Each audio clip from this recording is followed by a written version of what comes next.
अस्सलाम वालेकुम दोस्तों, आज हम बात करने जा रहे हैं एक ऐसे बादशाह की जिसने खुद को खुदा कहलवाना चाहा, लेकिन कुदरत ने उसे ऐसी सज़ा दी कि दुनिया हमेशा याद रखे। जी हाँ, आज की कहानी है नमरूद की, वो जालिम हुक्मरान जिसका अंजाम एक मामूली मच्छर के हाथों हुआ। तो वीडियो को आखिर तक देखें, क्योंकि आज आप जानेंगे कि जब इंसान तकब्बुर में खुदा को चैलेंज करे तो उसका क्या अंजाम होता है। नमरूद एक कदीम बादशाह था जिसका जिक्र मुख्तलिफ मज़ाहिब में मिलता है। ख़ास तौर पर इस्लाम, ईसाइयत और यहूदियत में कहा जाता है कि वो मेसोपोटामिया के इलाके में हुकूमत करता था और इसकी सल्तनत बाबिल तक फैली हुई थी। नमरूद को तारीख़ में एक जालिम और घमंडी हुक्मरान के तौर पर जाना जाता है, जिसने अपनी ताकत के नशे में खुद को खुदा करार दे दिया था। कुरान और अहादीस में नमरूद का तस्करा बतौर एक मिसाल किया गया है कि किस तरह ताकत और तकब्बुर इंसान को तबाही की तरफ ले जाती है। नमरूद का ज़माना हज़रत इब्राहीम अलैहिस्सलाम के दौर से मुंसलिक है, जिन्होंने तौहीद का परचम बुलंद किया और नमरूद की खुदाई को ललकारा। नमरूद का किरदार सिर्फ तारीखी नहीं बल्कि एक अलामत बन चुका है, जुल्म, जबर और गुरूर की। इसकी कहानी आज भी हमें सबक देती है कि जो लोग खुदाई दावे करते हैं वो आखिरकार इबरतनाक अंजाम को पहुंचते हैं। इसकी सल्तनत इतनी वसी और ताकतवर थी कि लोग इसे ज़मीन का सबसे बड़ा बादशाह मानते थे, लेकिन इसके दिल में खुदा के मुकाबले का गुरूर पैदा हो चुका था, जिसने इसकी अकल को अंधा कर दिया। वो समझता था कि ज़मीन पर इसके सिवा कोई ताकतवर नहीं, और इसी सोच ने इसको बर्बादी के दिहाने पर पहुंचा दिया। नमरूद ने कम उम्री में ही इक़्तिदार संभाला और अपनी फ़ौजों के ज़रिए इर्द गिर्द की छोटी रियासतों को फतह करना शुरू किया। इसकी हुकूमत जल्द ही बाबिल और मेसोपोटामिया के दीगर इलाकों तक फैल गई। इसने बड़े बड़े शहर तामीर करवाए, किले बनवाए और अपनी सल्तनत को मजबूत किया। लोग इसकी शान और शौकत से मरूब हो गए और इसको आसमान से नाजिल शुदा बादशाह समझने लगे। कहा जाता है कि नमरूद ने एक अजीम मीनार बनवाने का हुक्म दिया था, जिसे बुर्ज बाबुल कहा जाता है। इस मीनार का मकसद आसमान तक पहुंचना और रब कायनात से मुकाबला करना था। यह अमल इसके गुरूर और बगावत की इंतहा को जाहिर करता है, जहां एक फ़ानी इंसान अपने आप को अबदी ताकतवर समझ बैठा था। इसने अपनी रियाया पर सख्त कवानीन नाफिज किए और हर उस शख्स को सज़ा दी जाती थी जो इसकी खुदाई को तस्लीम ना करे। नमरूद ने मईशत पर भी कब्ज़ा जमा लिया। खाने पीने और पानी जैसे बुनियादी ज़रूरियात को भी अपने कब्ज़े में लेकर लोगों को अपनी मर्ज़ी के ताबे बनाया। यही इक़्तिदार का नशा और दुनियावी ताकत का गुरूर था जिसने नमरूद को ज़मीन का सबसे बड़ा जालिम हुक्मरान बना दिया। लेकिन हकीकत यह है कि जो ताकत अल्लाह की दी हुई हो, वो जब वापस ली जाती है तो इंसान की हैसियत खाक के बराबर भी नहीं रहती। नमरूद का जुल्म उस वक्त अपनी इंतहा को पहुंचा जब उसने ऐलान किया कि इसकी सल्तनत में सिर्फ इसकी इबादत की जाएगी। इसने बुत परस्ती को फ़रोग़ दिया और जो लोग एक खुदा पर ईमान रखते थे उन पर मुजालिम के पहाड़ तोड़ दिए। नमरूद के दरबार में बड़े बड़े जादूगर और दरबारी मौजूद थे जो इसकी खुदाई के दावे को मजबूत करने के लिए झूठी कहानियाँ घड़ते थे। इसने अपनी रियाया को भूख और खौफ के ज़रिए ग़ुलाम बना लिया। जो शख्स इसके खिलाफ आवाज़ उठाता, इसे या तो कत्ल कर दिया जाता या इबरतनाक सज़ा दी जाती। नमरूद के जुल्म का शिकार ख़ास तौर पर वो लोग बनते थे जो तौहीद का पैगाम फैलाते थे और इसके बुतों को झूठा करार देते थे। नमरूद के अहद में मासूम इंसानों का खून बहाना एक आम बात बन चुकी थी। बच्चों का कत्ल किया जाता था, औरतों को ग़ुलाम बनाया जाता और मर्दों को जंजीरों में जकड़कर मजदूरी पर मजबूर किया जाता। ये सब कुछ नमरूद की हुकूमत के साये में हो रहा था और लोग बेबस होकर खामोशी इख्तियार किए हुए थे। ऐसे अंधेरे दौर में एक रोशन चराग जलाने के लिए अल्लाह ताला ने हज़रत इब्राहीम अलैहिस्सलाम को मुंतखब किया, जिन्होंने नमरूद की खुदाई को ललकारा और जुल्म के खिलाफ इल्म बगावत बुलंद किया। नमरूद और हज़रत इब्राहीम अलैहिस्सलाम के दरमियान जो मुज़ाहिरा हुआ वो तारीख़ का यादगार वाक़या है। हज़रत इब्राहीम ने नमरूद के दरबार में जाकर इसके दावा खुदाई को चैलेंज किया। नमरूद ने कहा कि वो ज़िंदगी और मौत का मालिक है, क्योंकि वो जिसे चाहे कत्ल कर देता है और जिसे चाहे छोड़ देता है।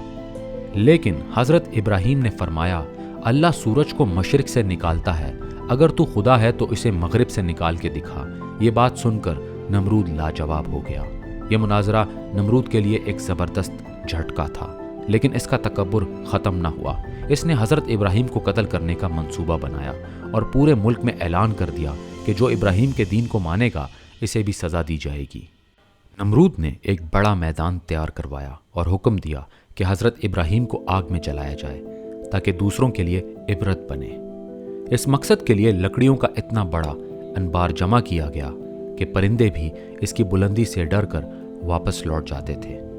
आग को कई दिनों तक जलाया गया और फिर हज़रत इब्राहीम को मंजनीक के ज़रिए इसमें फेंकने का मंसूबा बनाया गया।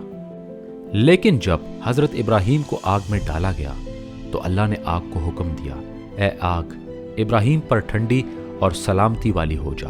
और यूं वो आग हज़रत इब्राहीम के लिए गुलजार बन गई और नमरूद की चाल उलट गई। ये वाक़या नमरूद के गुरूर को तोड़ने वाला पहला बड़ा निशान था। जब नमरूद ने देखा कि हज़रत इब्राहीम न सिर्फ जिंदा हैं बल्कि आग में बैठे मुस्कुरा रहे हैं तो वो शदीद गुस्से और हैरत में मुब्तला हो गया। इसके दरबारी जादूगरों ने इस वाक़े को छुपाने की कोशिश की, लेकिन ये मुआजिज़ा पूरे शहर में फैल गया। लोग हैरान थे कि जिसे नमरूद जलाना चाहता था वो बच गया और नमरूद की ताकत बेबस हो गई। ये वाक़या नमरूद के लिए एक वाज़िया पैगाम था कि हकीकी ताकत अल्लाह के पास है, लेकिन इसका दिल पत्थर बन चुका था।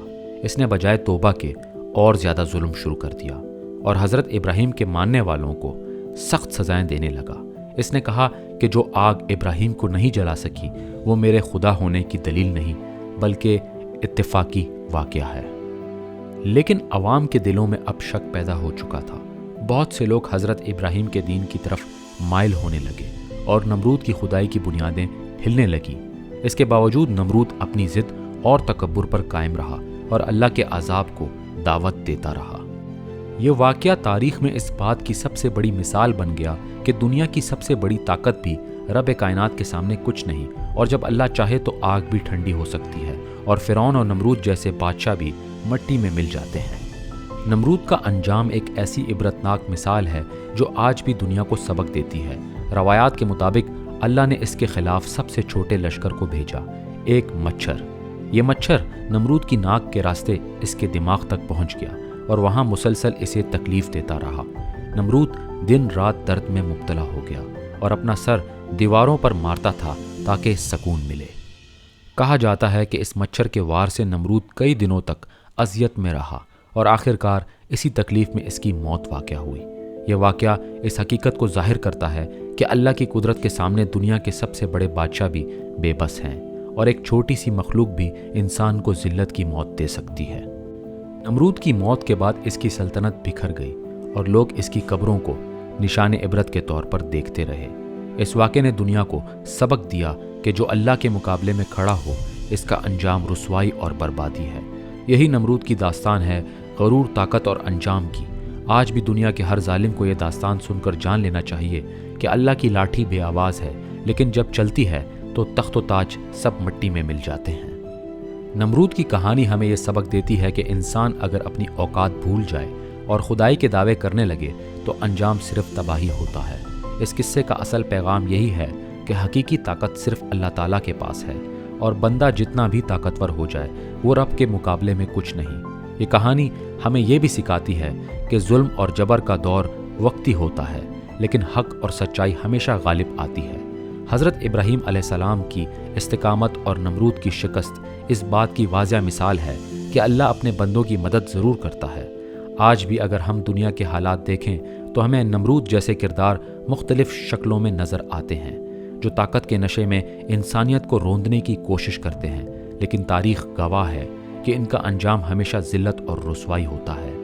लिहाजा हमें चाहिए कि हम हमेशा हक का साथ दें, जुल्म के ख़िलाफ़ आवाज़ उठाएं और अल्लाह को तस्लीम करें। यही नमरूद की कहानी का असल सबक है और यही पैगाम आज आप तक पहुंचाना मकसूद था।